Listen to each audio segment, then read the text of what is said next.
Good morning. Thank you for coming. This morning's session is Solutions for WebObjects. My name is Rob Beal. I'm a systems engineer with Apple iServices. This morning's session, we're going to talk about examples and case studies of how WebObjects has been used to bring information to the web, streamline business operations. So what do we want you guys to take away from today's session? Well, we want you to know that WebObjects is being utilized in extremely innovative ways. We also want you to realize that WebObjects solves myriad business problems, from integration-intensive portal apps to visually rich consumer applications to business-to-business apps with enormous returns on investment, et cetera, et cetera.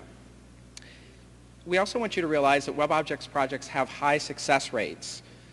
For those of you in the audience that are looking for WebObjects solution, when you pair a great developer with WebObjects, be prepared for extremely great things to happen. And finally, we want you, the WebObjects developer community, to retell these stories to your prospective customers. And so with that, I'd like to introduce our first speaker, and it's with pleasure that I do that, and Brian Fitzpatrick. Thanks, Rob. Good morning. My name is Brian Fitzpatrick. I'm a senior consulting engineer with Apple iServices. I was tapped to head the VRWay project last year for the VRWay International company. And my history is I started doing web programming back in 1994, back in the Paleozoic era of the internet, with shell scripting, Perl scripting, and eventually I moved up to some other people who consider themselves to be competing technologies, such as, I can't really mention the names like Active Server Pages or Cold Fusion. I found WebObjects 4 years ago, and I said, wow, this is the most incredible thing I've ever seen. I've been rolling around on a skateboard, and now I've got this great Rolls Royce to drive around in. So I got my stuff together and came to work for Apple. In July of last year, my boss came to me and said, Fitz, we have a client for the big project. I said, well, that's great. I said, I love big projects. He said, they want to do QuickTime VR tours of Europe, different cities. I said, well, we can do that. He said, we want to do WebObjects to do QuickTime tours of cities in Europe and image maps. We want to do image maps of Europe, of different countries, so that users can click their way down from a world map all the way to a street. I said, well, we can do that. He said, on top of that, we want users to be able to add comments and reviews of all the VRs that they see. He said, oh, and we also want to have a chat room. I said, not just a chat room, one chat room for every VR. I said, well, we can do that. He says, oh, and we need a back office application for users, for the people that work at VRWay, to import QuickTime VRs, image maps, tie them all together, tie one city to the next, tie one country to the next, and we need it all in 3.5 months. I said, John, using WebObjects, no problem. So this is a screenshot of the front page of the VRWay experience, as it's called. This is a company that's international, however, they are based in Switzerland. When a user comes to this page, they can, by clicking the VR across the top, which is just a static image, it's a randomly generated image, they can find themselves right there. For example, here it would be in Barcelona, Spain. Or they can click their way down through a series of image maps. Europe is what's implemented at the moment. So starting at Europe, and then they can click their way into Italy. And then down to a city, for example, the city of Rome here, you'll see several highlighted blocks. They can click on one of those highlighted blocks, and what you get is a street map with a bunch of little orange dots that are numbered, and they're described in detail below, whether they're an inside VR or an outside VR, what they describe, what kind of a VR they are, whether they're a plaza or a street or maybe a shop or something like that. There's also little white triangles, so you can navigate laterally, sideways, up and down if you want to go look at a near part of the city. And finally, you find yourself looking at a fountain in the square of Piazza Navona from your own house. Now, we used WebObjects, QuickTime, macOS 10, the old version of macOS 10, an Oracle database, and Apache to make this happen. The client said, for our baseline 1.0 release, we want to scale to 600 users. So we got some testing software, we stress tested these applications. Not only did it scale to 600 users, but we found that 4 G4 app servers, these are older G4 app servers, not the new screaming dual processor 3 gigahertz processors, 500 megahertz GFO app servers saturated a 32 megabit per second link. The WebObjects application tied the VRs together. All navigation is mediated through the application. So when you click on a VR, on a hotspot in a QuickTime VR, that hotspot request is intercepted, sent back to the WebObjects application, which can do whatever it wants with it. In one case, it'll link to the next part of your square you're going to, a link down the street. It might link into a shop. The VRWay experience is being modified as we speak to add more and more shops and stores, so that when you click your way down to Piazza Navona in Rome and you see a shoe store there, well, you could click inside the shoe store. You could go into the shoe store, look around, look at some shoes, maybe even purchase a pair of shoes. The country region navigation it's static images, but the image maps, the image map tags in the HTML are all built by our WebObjects application, tied into our model. So what that enables us to do is we can turn on new parts of a city. We could turn on a new country, all from another WebObjects application. No sweat. The navigation and the VRs are added on the fly. So they send a photography crew out to San Jose. They go around, they take 360 VRs of all different parts of the city. They come back, do a little post-processing, and before you know it, they're in the experience. Reusability. Now, in some of the previous technologies I used, I wound up doing a lot of code reuse, which consisted of cutting and pasting. People on my team, in fact, I know one of my lead guys is here. He knows that my mantra was cutting and pasting is not reusability. Taking HTML and SQL and all that stuff mixed up, pasting it on another page, not reusability. WebObjects, component model, where you can have a component as large as a page or as small as a character, enables us to factor out parts that we wanted to reuse from one page to the next. We had whole widgets that held QuickTime VRs or image maps that were used from our front user application to the back office application. So, a lot less code to write, a lot less code to maintain, a lot less headache. Widgets. Simple widgets. Some of our components were a pop-up menu, for example, a list of countries, a list of cities, a list of types of VRs, maybe a shop, maybe a street, that sort of thing. We had this chat problem was a particularly hairy problem to address.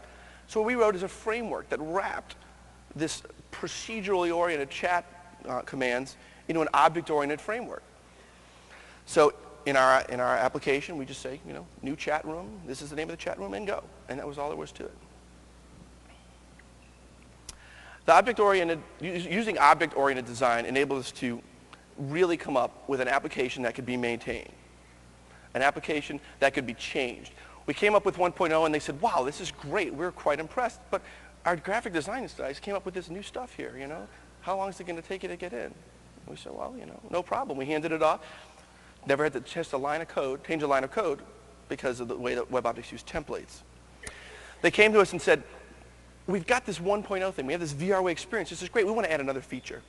We want something like MapQuest. We want to go to a hotel and say, okay, we're going to put a link on your page that links back to us, opens a little pop-up menu, and allows users just to see stuff about your hotel, for example. Because of the way we factored down all of our widgets, made things small, reused components, we knocked this out in record time, like a month and a half. Absolutely unbelievable turnaround on this. And it required very little change to our existing widgets. And on top of that, we managed to reuse all the stuff we'd already done. Less code to write, less to maintain. That's the way I look at it. Less than 10 people knocked this whole thing out in less than 4 months. A series of 5 applications and 4 frameworks. And it works great. And you can go there today. It's www.vrway.com. Now I'm going to introduce you to the next presenter, which is Bob Frank, who is one of my colleagues in Chicago. He is a senior consulting engineer with Apple iServices.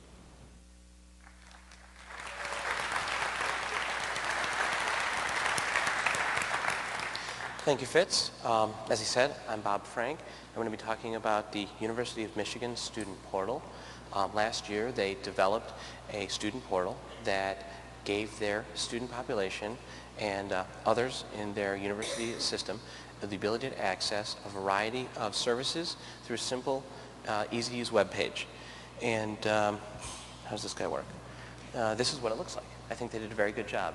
It has a variety of different services, and they spent a lot of time looking at UI design issues, and I think this is an incredibly simple, clean user interface. What their project involved was a collaboration between Apple Services and their internal development team. There was a small proof of concept in the spring and a development effort to produce this in time for the following spring semester.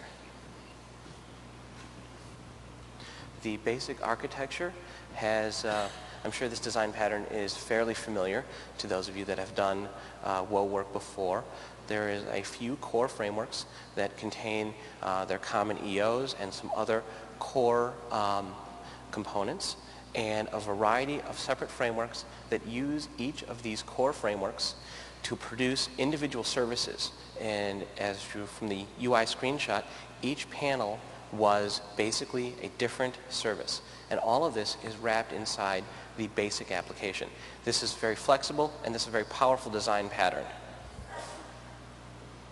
The key features that they have implemented, as I mentioned, was webmail. They also have integrated security through the entire application. I'll talk more about that in a few slides if you are interested. It's a Kerberos-based security system. They have an address book, a calendar system, course schedule from their student information system, classified ads, and all of these are their main features that they were able to deliver to their students. This comes from a variety of heterogeneous data sources. First and foremost, a variety of several different Oracle databases. They have some data coming in from XML feeds and some data derived from a Lotus Notes application. Their mail is provided via IMAP, and of course outgoing mail is taken care of via SMTP, and directory information is provided from LDAP. All this is integrated together using that basic architecture. Their development environment, in the university environment, they have a variety of different machines, and we had a lot of different people working on this project. It was cross-platform. Development took place both. Majority at the university was on Mac OS X server, and there were some developers using NT. For syncing up all the developers' work effort, they use CVS. If you don't know what CVS is, you should learn, and if you do know what it is, I recommend that you all use it. It'll save you a lot of pain. The basic application was, CVS is a core source code versioning tool that allows different developers to work on the same code and manage changes. The basic design that I showed you in the architecture slide is a central application with a few core frameworks. What this really allows in a variety of different ways, in addition to rapid development of new services, is it also allows a lot of parallelism. It allows different developers to work on different feature sets and to produce new features, I think, more quickly. And this is particularly, I thought, from a developer's point of view, interesting feature. They had an integrated bug tracking system that they developed, and this was integrated into the entire application. Also, not that there were any bugs in the system, but when an exception happened to occur, they were able to log this exception and feed that back into their bug tracking and feature tracking system. Additionally, they leveraged these core frameworks to produce this type of application and several other back office administrative applications. This was a joint effort. The technology demonstration in the spring was primarily a AIS-led effort, and then for the entire development range was primarily a University of Michigan-led effort with some AIS consultants, some on-site training provided by AIS. There was also additionally, the University of Michigan took advantage of some training provided here in Cupertino. I think that was some of their deployment training, and there was a University of Michigan staff and students were involved in this project. This allowed them to grow a WebObjects knowledge base internally, and they're very bright and did a good job. The development environment, they have a development integration server that is both the application, the WoW application, and the Apache web server on the same box, and the various data sources on separate boxes. The only difference between their development integration server and their staging and deployment servers is that in the staging and deployment arena, they are on separate boxes. A moment ago I mentioned that they were able to integrate Kerberos into their system. Kerberos is a very powerful authentication and security technology. The University of Michigan is using Kerberos pervasively through all of their services across the university. This allowed them to leverage a variety of other services inside their student portal. So for example, on the web-based email system, their authentication is provided using Kerberos. This allowed, this Kerberos integration with the portal allowed them to then access the individual user's email and then present that over the web pages. Their UI provided a configurable approach to providing different services on their front page, and some of them were in this mini type of a view. The left-hand column allowed you to have short summary pieces of information. For example, you have a lot of unread messages. And this type of UI allows them to provide summary information on the front page from a variety of different full-fledged services. Additionally, this calendar view did not lend itself to being compressed into a narrow column. They provided a wider approach to it. Another interesting feature on the entire application was that they were able to integrate a help functionality into the entire application. Each service has the option of providing help with that little question mark with some sort of small amount of help for the local features in that mini panel. Or if you need more in-depth help, a tour or so forth, they can take you to a full-blown help system. This provides a great deal of upfront support for the users of the system and cuts down on the calls that they receive to their support lines. Additionally, since it's fully integrated, it allows them to easily augment it when new features are added. Another system that I think was very interesting was a calendar system. This integrated with their student information system to pull down calendar and schedule information from their student information system. This means that if you have a class scheduled at a certain time and day, it will display in the student's calendar. Additionally, they were able to use this basic system to have personal calendar information entered. I think that this allows you to have all of your information available from any web browser on any system that you can get access to in the university system. A simple screen that allows you to add event. They spend a lot of time working on cleaning up the user interface. This web-based personal information system includes several other features, and I have a few slides to show you what it looked like for that.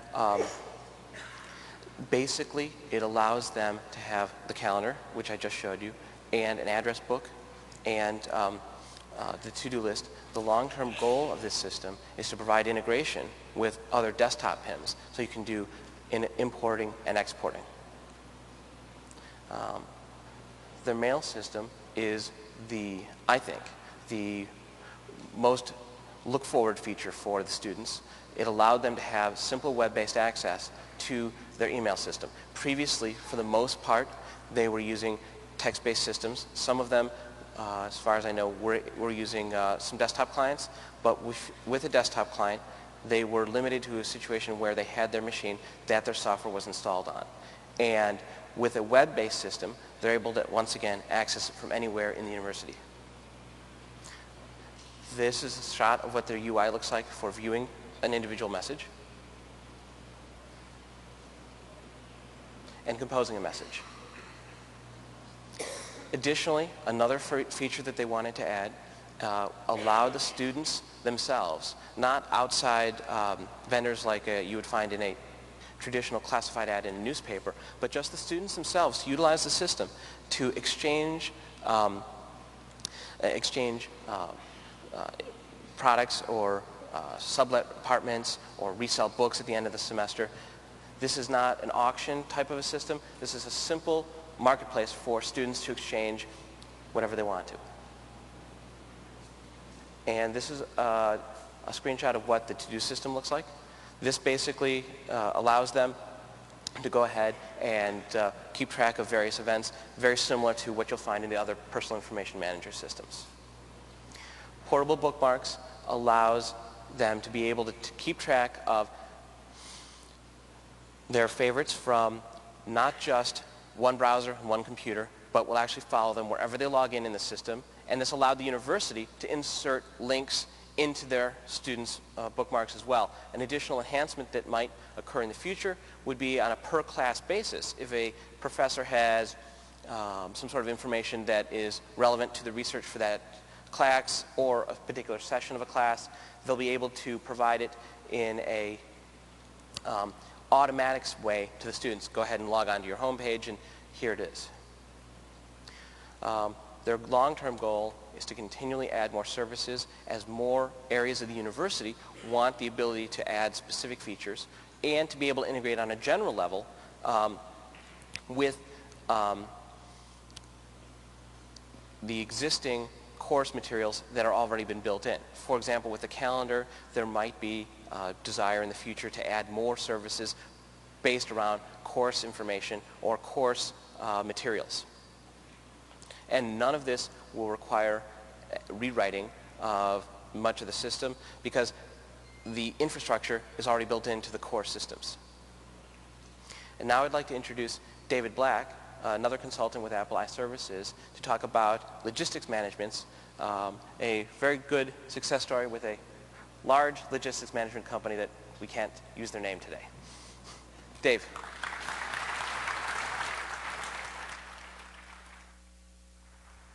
All right, thanks, Bob.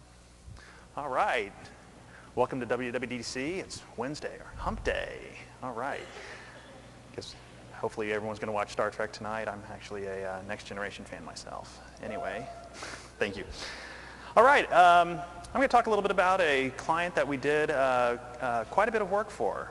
We've been at this particular logistics company for the past 5 years, back when we were still Next. So anyway, let me go over real quickly what logistics management is all about. It's basically, what's going on with this? All right, there we go. Logistics management, it's the business of moving stuff around. It's also the physical aspect of a supply chain management. And most companies, what they'll do is they'll just outsource all of the warehousing, all the shipping and everything, and they just basically become the smart brain trust of their company and then let some other company do all this other stuff. So this particular company provided all this. Anyways, they asked us to come in and do the work for them. So So what are the critical requirements of providing software to a logistics management company? In the logistics business, information is absolutely paramount. It is what gives each company a competitive advantage. If you use some of the systems out there from various shipping companies that you might mail order something from, you'll see just how valuable it is for you to see where your packages are. Well, when you're trying to manage a supply chain and you're trying to get time the delivery of different products, it's very critical for the companies who are actually shipping things to actually be able to have those views into those into that tracking data. So anyway, basically these systems had to be accessible, and that's probably the first reason that they came to Next when WebObjects was around, because it was really the first solution that gave web-based access into legacy systems. And excuse me. So they were able to, at that point, be able to give access into maybe a shipping dock in the Philippines or to an import-export desk in Turkey somewhere. So anyway, accessibility was their number one reason at that point to go with WebObjects when they did. Secondly, they needed scalability. They needed something that would scale up. I mean, these were big databases.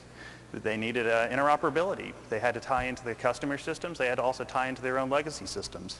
They also needed rapid development. They did not want the typical, 1 year of planning, 1 year of development, then 1 year of deployment and bug fixing. They wanted this stuff to be turned around in 3 months, to 6 month cycles. They also wanted rapid adaptability. These applications needed to basically be able to be replicated for each customer that they had. Some companies will basically put all their customers into one database. This company actually wanted to have a separate database for each company, because I guess if one company left, they could just throw the database away. So anyway, okay, so the environment that they had, we used Solaris for test in our production applications. We used Oracle on HP-UX. Development was on Windows NT. We did version control with CVS, and while I was there in the last few months, we were actually trying out CVL, which is a nice graphical user interface for CVS, and it seemed to work really well, integrated with Project Builder. Now we don't need that anymore with our new Project Builder. It's built in. We also had 2 to 8 consultants on site, and these were consultants either from Apple iServices, or we also used a variety of subcontractors. All right. While we were there, we developed some common frameworks. I'll just run through these really quickly. We had security and authentication, personalization, and what we had was called a logistics kit. And so starting off at the very bottom here, we have our WebObjects and EOF libraries that you can buy for $699 at the Apple Store. We had our security framework, which was basically a framework that we could bolt onto any of our applications that would communicate with an authentication server and basically communicate back to the application that a person did have access into this particular application. We also had a personalization framework so that once the person was in the application, it basically controlled things like access into certain administrative screens or gave them different types of views into things. We were able to store permissions. Form fields would turn on and off. We were also able to put things like mathematical constants. A variety of things were in this personalization framework, and based on the customer and some other things in their particular use case, we were able to really give them a fine granular level of control in the way their application behaved. There was also what we called our logistics kit. This was a collection of common code, utilities, widgets. We had calendars. We had date formatters. We had all sorts of stuff in there, and it was just kind of a grab bag of different things. So on top of these 3 frameworks, we were able to then build our application, custom application logic for whichever application they needed us to do this for. And let's get into some of these. Shipment tracking. This is probably the most typical application of any kind of shipping company. Basically, someone is shipping something, they enter it in that it's gone out off of the dock. At that point, everyone can start to see where it is in the process. It's tracked through its entire process from going from point A to point Z. And this particular application that we wrote, it integrated really nicely with some of their legacy systems. They actually had in some part of their environments a C++ fat client that they would use to enter some of the data. We also did some web integration with this with barcode scanners, a little bit of JavaScript. You just fire the thing at the thing, it goes field to field. It's pretty cool. We also were able to customize this application and put it into new customer space very quickly. If the customer had no custom requirements, we could just turn it on in a day by creating a new database for them. And our authentication framework actually told which database that the application would be pointing to. So within the context of one session, we could actually be going from one database to another dynamically. We had a return tracking application that basically managed the whole process of people sending back merchandise that was broken, things like RMAs and what have you. We also did what's called a consolidation management system. This posed some really interesting challenges. Let me tell you real quickly what consolidation management is. Basically, when a company has, let's take maybe a wireless phone system provider. They give a contract to install 12 cell sites in a city. Well, the company installing this needs to be able to coordinate the delivery of parts from all over the place into one center and then immediately have them sent out as one big package to the cell site.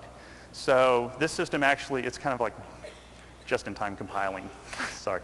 Anyways, so this system actually allowed them to do this. It actually saved this company probably millions of dollars in warehousing costs because they were able to time in a very precise way when stuff arrived. They were able to hold shipments back from different vendors and things and get it all to deliver at the same time. So anyway, this was also interesting because we had to integrate with a database that was not supported by WebObjects. They wanted to build an app server based on Progress and build a fat client interface for that. And so they came to us and they're like, you know, Progress doesn't have a database adapter. How are you guys gonna tie into this? Well, we found a Java API library for Progress, and it was just a matter of hooking into it with the WebObjects framework layer. And so essentially we created our own, instead of using our enterprise object framework, we were able to just tie directly into these Java APIs. So, you know, when a lot of people are worried about, you know, what kinds of databases WebObjects support, this actually shows that you can use libraries from those vendors to be able to actually get at the data and be able to talk to other systems without actually having to use maybe our database connection layer. So that was a little bit of an interesting problem. So, all right, we had decision support tools. We had an application that we called Reportix, and this was a web-based application that gave people the ability to create ad hoc queries against the database in a variety of systems. They were able to generate HTML, text, and PDF reports using a report mill. This was actually quite challenging because it had to be able to convert to a variety of different systems, and so through the use of certain Java interfaces and things, you can actually factor out a certain piece that could make it reportable. So we had a finance and billing tool. So after all this shipment process was done, we had to count up the money somehow. And this particular system also posed some challenges. Basically, what they wanted to do was they wanted to be able to have one person sit down and be able to scroll through about 9,000 records in a sitting just to look for things that were exceptions and for problems. We had little red status indicators on these pages that they could browse through. And actually, if any of y'all were in the session, I guess Monday, they were talking, someone asked the question about being able to browse through, you know, 300,000 records. Well, this system allowed that. And some of the default mechanisms in WebObjects, if you have a lot of data, you might not want to fetch in, you know, 300,000 rows of enterprise objects and then try to start scrolling through them while they're in memory. That would just crash the server, and actually in this case it was. So what we developed was a small little framework that gave us the ability to scroll through each of these items in an incremental way by fetching primary keys as a kind of a raw rows for SQL. For some of you people who've worked with WebObjects, you'll know what that is. And then be able to slice those up into different pieces and be able to scroll through them. So, and so we're also able to use that same framework in other applications while we were there, and it solved a lot of problems with big memory spaces. But this application was interesting because it reduced what was 9 man-weeks of people doing these Excel spreadsheets of all these shipments down into one day. So that was pretty exciting. And, all right. So in conclusion, real quickly, how did WebObjects help us there? It was just great. I mean, it actually, if you look at what I just showed you compared to some of these other things you're seeing, these applications were not sexy. These things were business applications. They were all about money. They were all about getting visibility into these systems. And so we basically were able to do this really quickly, be able to meet all the requirements. But the most important thing to me was it was fun. I mean, WebObjects just made this kind of development great. I'd been doing this type of work for probably about 5 years now, and well, let me digress here. 5 years ago, I was at Nortel Networks. We were doing some work with a product that I won't mention, Cold Fusion. And excuse me. So anyway, we were scaling some of these systems there to really, these systems just kind of got out of control. Everybody started wanting to use these things, and our databases were getting huge. We were getting a huge user population. We were having to buy hardware. We were throwing everything we could at this application, and it was just getting insane. So it just stopped scaling. We were getting like 4-second per page response times and what have you. So we started looking at WebObjects, which was also considered the standard at Nortel at that time, though our department didn't seem to agree with that. So we started playing with it, and I mean immediately out of the box, we were just blown away. I mean, it was like, this does everything right. I mean, you know, I can forget the whole user interfacing. I can forget this whole database thing. I can focus on the business and the middle rules. And I'm not really Mr. Web Architect, but hey, I'm about to develop a system that's perfectly 3-tiered, and maybe I'm new to this, but it's still going to be pretty darn good. So we started playing with WebObjects, and it was cool. And they came to us and they said, well, you can do this little application in WebObjects. Knock yourself out. So we did. And they said, well, we also need you to do a little bit of cold fusion. We said, sorry, we're going to Apple.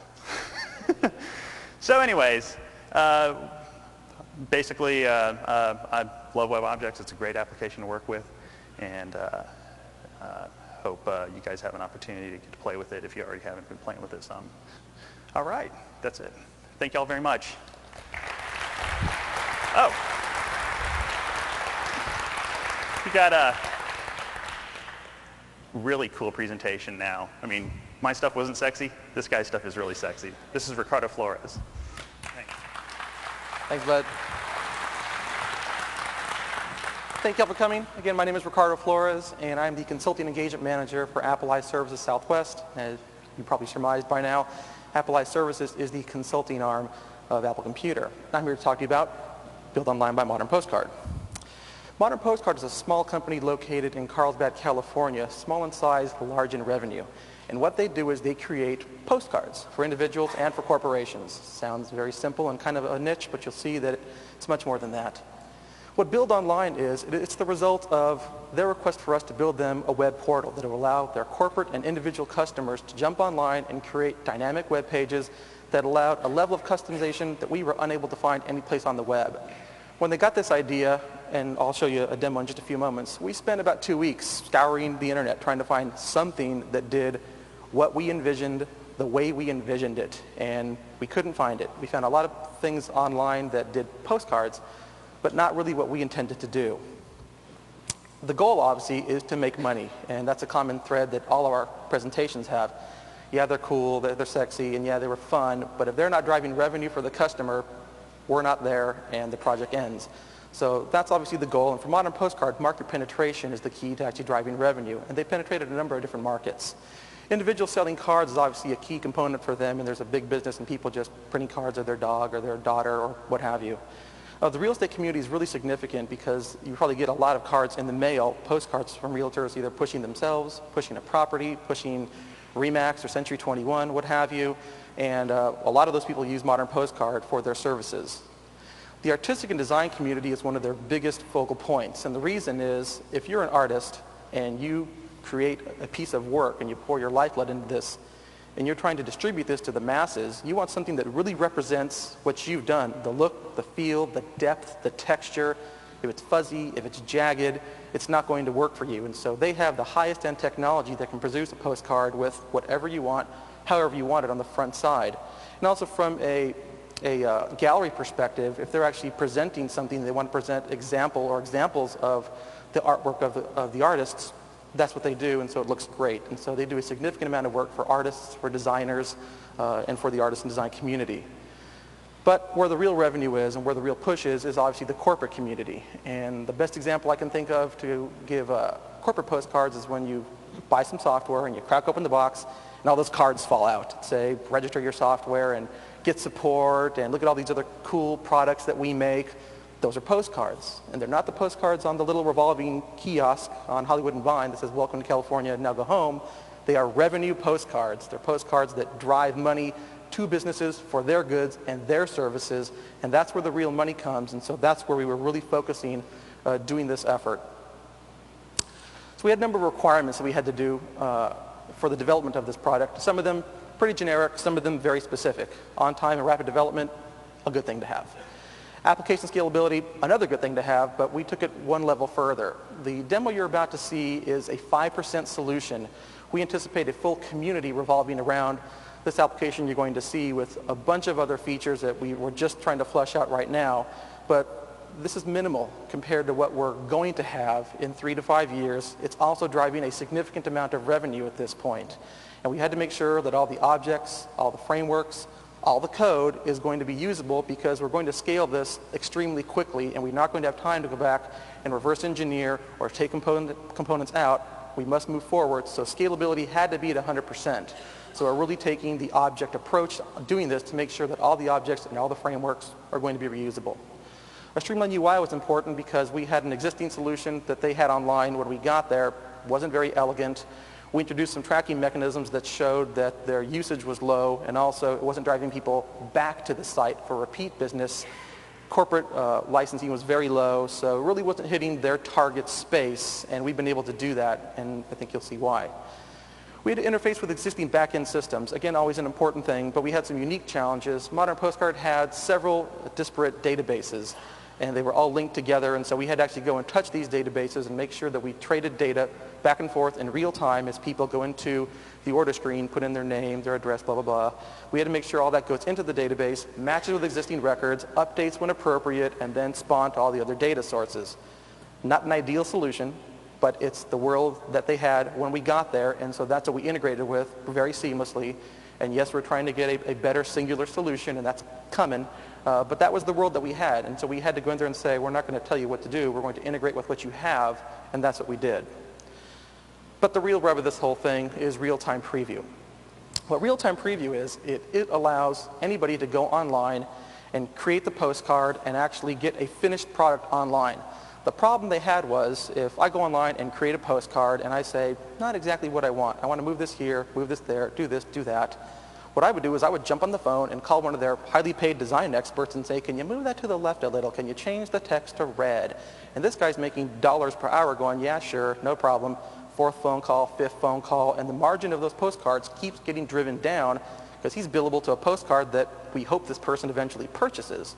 So the margins were very low. What this has allowed us to do is, and the requirement that what we had was 90% of the time we wanted a customer to jump online and do the tweaking on their own dime and their own time, and when it's finally what they want, they can hit order, and then it goes to the design guy, and then he makes it camera ready and shoots it.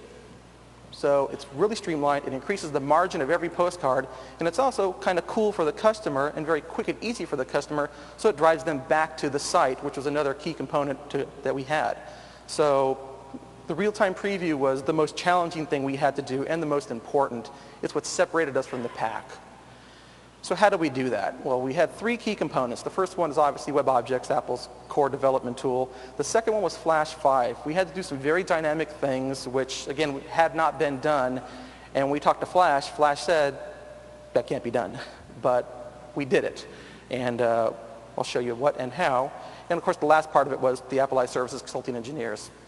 So this, if we can get this to work properly, will be built online. There's the mouse. Okay, this is the logon screen, and when you log on, if you don't have the proper software, that being a current version of IE or Communicator, it'll tell you. If not, you go to this screen. Note first the tabs on top. You go wherever you need to, and it shows you what tab you're using. What you saw there was the list of categories. We picked faces, and you look at blown-up thumbnails of the faces, so they're not little tiny. You can see what you got. When you select one, it gives you a full-size blow-up, and we chose the attractive young lady with the tongue ring.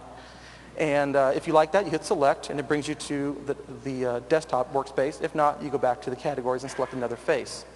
Once you choose the face, it puts it on the workspace, and you notice that you have the control panel there on the left-hand side. This is really where the magic of the application occurs. You can go by the click of a button on any of those control mechanisms, choose what you want to do. We clicked that we wanted a header, and once the header comes up, you have full word processor capability to actually go and edit that. So we highlighted it, we put in new text, you can make it say anything you want. Doesn't have spell check, it's coming in phase 2. But other than that, you can do whatever you want to. So here we put in text. With a click of the button, we change it from black to white. Those are the 2 colors that the customer required, so that was in the requirements. We're going to go in and we can change the font, and it dynamically changes the font. You'll note that the picture doesn't change, and the response time is extremely quick. We'll go in and change the font again, and boom, in a matter of 1 or 2 seconds, the text font is actually changed. Other control mechanisms, right now the text is upper left on the header. By using the grid mechanism, we click we want it bottom center. And boom, it goes to bottom center. The picture didn't change, the font didn't change, the color didn't change, the point sign didn't change. The location is the only thing that changed. Want a logo? Click on a logo. You want to change the location of the logo? Change the location of the logo. The text doesn't change, the font doesn't change, the picture doesn't change. You can actually go ahead and change the whole back-end picture by selecting, there's two sizes, a custom postcard or the generic postcard. And this is the deluxe one, actually blows it up. And this doesn't just increase the picture, it's actually spawning a new file to come in on the backside, take the old picture out, put the new one in, but all the intelligence is kept. All the settings that you've been messing with on your control panel don't go away. When your front side's done, you click on tab 3, goes to the back side, you have much the same functionality. These are templates that the customer asked us to create. It can be more free format, but these were customer requirements. They're orienting templates to some of those core markets that I talked about earlier, real estate, etc. You have much the same functionality on the back side as you do on the front side, full word processor capability on the actual text, but there's one cool feature. You'll notice in a moment we're actually going to highlight a bunch of text and delete the text, and nothing will move. And the reason is because that's where you designated you wanted that text to be. A lot of the existing solutions that are trying to do something like this are based on business rules. So they actually build in hard-coded logic. An example of which is when you highlight text, the middle section there, and delete it, it says if there's a bunch of white space, we need to center that so it looks good. Well, what if you don't want it centered? Too bad. Well, we didn't want too bad as an answer. We wanted, if you don't want it centered, put it where you want it, and we'll figure out a way to dynamically take those postcard-specific values unique to your postcard and integrate that into your real-time preview result that you get. So you'll notice that the text there didn't change. If you want to move it, just like you did in the front side, you can. On this specific template, it's set, but a lot of the other templates are much more free form. So we look at the final postcard in the back, and it looks to be okay. We're doing some final modifications on the back side, trying to put a logo on there, and the logo pops up on the bottom. And when you're done, you hit continue, and this, tab 4, is real-time preview. 90% of the time, this is going to work. You can look at this and say, it's precisely what I want. I'm going to go to the 5th tab and order this, and it goes to the camera, and you shoot it, and you're done. The bandwidth and the cycles that the client spends is minimal. The savings that they've devised as a result of this, the sky's the limit, and that's why this is the 5% solution. So that's what we did. We think it's kind of cool. The client thinks it's very cool. How did we do it? It's a long process, but the easiest way to explain it is to kind of take it from the end and work our way back to the beginning. What you end up with is what you just saw, a postcard that has a lot of functionality. And no, it's not HTML. It's actually a series of dynamically nested Flash movies. And Flash actually uses a very dynamic component which allows you to go and change one element. So you want to change the font, you change the font. Everything else stays the same, and the font command is contained in a Flash movie, so everything else stays the same. So the footprint is very small for that command. It takes just what it needs, throws it up there, so it's very quick, and the rest of the data and the settings, the integrity is intact. So you're allowed to dynamically change whatever you need to very, very rapidly and very free form. So that was really significant for us. So you have your finished postcard, and again, it's a series of dynamically nested Flash movies. Well, Flash uses a file format called SWF, SWF, much like Word uses the doc format. And so we had to figure out how to get the SWF file format onto the browser so you could see these movies and do the magic. Well, what we used was the WebObjects direct action, which is a call within WebObjects. There's a lot of different ways we could have done this. WebObjects direct action is cool for two reasons. One is you can actually bookmark those files and come back to it later. And the second one, which is more important for us, it allows a stateless session. So you don't need to spawn a physical session because that wouldn't give us the dynamic nature and responsiveness that we needed. We needed a stateless environment to be able to push these actions very rapidly, and so that's why we use the direct action. So that was really the mechanism that we used to get the SWF and spawn it to the browser. But there's the mechanism. What is it getting? Well, we used the WO response to be the container, so to speak, that actually contains the SWF file format. So the direct action is going to go to the WO response and grab what is there and pull it in. The problem we had was the generic WO response as spawned in WebObjects wasn't exactly what we needed, so we had to make some changes. We created a brand new WO response, and what we changed was, first of all, the content type. We had to switch that to SWF, so when it actually dumped content, the browser said, SWF, this must be Flash, and did the appropriate things. We also had to change the MIME type to Flash. MIME type's kind of like a header, so when the whoa response comes to the direct action, it sees it coming and says, I see flash, I must be prepared for Swift content. The content type's been changed. It receives the content, does what it needs to on the browser side to spawn the content properly. So we have our container with the proper content. We have a mechanism to push it to the browser, and that's how the Swift follows that chain. The question becomes, how do we get the Swift file format? Well, we used XML, basically because XML is easier to deal with. And we had to do some rather unique things to go from the XML side to the Swift side. The first thing we did is we created an XML recompiler. So we have the container over here that gets the Swift, but we needed to put the Swift in there. So we got XML, and we actually built a recompiler that would take the XML and compile it into Swift, and then dump the Swift into the container, which would spawn to the browser. So the compiler was a key component, but the compiler is only as good and as thorough as you make it. And you can only do so much with it, especially from a maintenance perspective. So what we did was we knew what WOA components we were going to have to create for the majority of the postcard values, because all postcards are going to have dimension. So we created a library of WOA components, and knowing what those were, we built those into the XML compiler, or the recompiler that would compile that XML that the WOA components spit out into Swift. But there are other things that go beyond that. You can do a lot of very custom things with these postcards, and someone's going to do something along the way that we didn't account for. So we created the tag, which is very cool. Basically, you have your WOA components. They spit out beautiful XML. It gets recompiled to Swift. But what if they do something that isn't taken into account in these WOA components? What the tag does is take anything else, parses it to binary, sticks that into the container, and then that is able to be spawned to Swift and put up on your browser. That's cool for a number of different reasons. One is it's very defined. We know exactly what we need to do from the WOA component side. We know the maintenance that's required on the compiler side. And so it's a very known world for us. So maintenance is very low. Also, let's say Flash 6 comes out and it does some very cool stuff, and we want to use that now. Well, do we have to go and build a bunch of components in our library? Do we need to tweak the compiler? Probably a good idea, but we don't have to. We can go and say, let's use Flash 6. It does this very cool stuff, and it's going to get dumped to the tag. And the tag will parse this to binary, and it's going to go through the loop, and it'll work. So it makes maintenance very low. It allows us to take advantage of new feature sets very rapidly.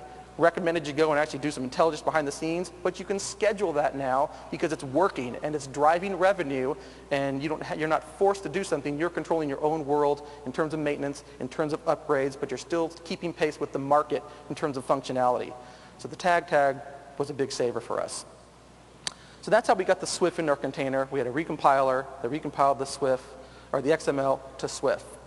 But how do we get the XML? Well, as I mentioned just a moment ago, the first thing we did was we built a number of WebObjects components, known functionality that every postcard or most postcards are going to have. Those spit out beautifully formed XML, gets dumped into the compiler, compiles to Swift, goes in the container, and on through the chain.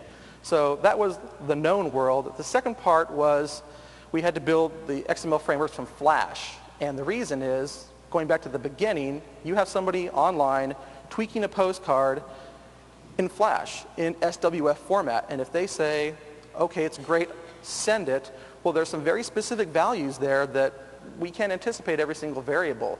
So the tag takes part of that, but we need to know, for instance, on the grid format where these headers are going to be, the point size of the font and how it relates to the location, very specific information that we can't anticipate. So we took a Flash decompiler, so when you're on the screen and you hit submit, it decompiles the Flash, spits it out into a huge XML chain. We go in and grab the postcard specific values from that XML chain, plug those into our pre-existing WOA components. Those WOA components get recompiled by our XML to Swift recompiler and spit those into Swift, and in they go into the container. So it's really a big loop. That's how we get the XML specific values, and it goes all around. So the screen, your Swift, is the ending point of the loop, but it's also the beginning point of the loop because it's getting Swift and it's spawning Swift, and each side has to compile or recompile the XML. And the logic of this and the components and the decompilers were really the beauty of what we did. And at a very high level, that's really what we did. We took our dynamically created XML from the WOA components and from the Swift decompiler. We converted it to XML or to Swift with an XML to Swift compiler. We put it into the direct action and the will response. It spawns it to your screen in Swift format, so you have your dynamically nested movies. It allows you the functionality and the flexibility that you saw, and that's it. You can find the site at www.modernpostcard.com. Jump online, create a postcard, have some fun. That's it. Thanks for coming. And I think Rob's going to finish up for us here. Thanks. Okay. So we have the WebObjects lab located in room K. It's actually in the other building. And the roadmap is just some other sessions. In the subsequent session is developing desktop applications with WebObjects. I highly recommend it. Moving to WebObjects 5 in room A1, and Direct to Java in room A1 immediately following it.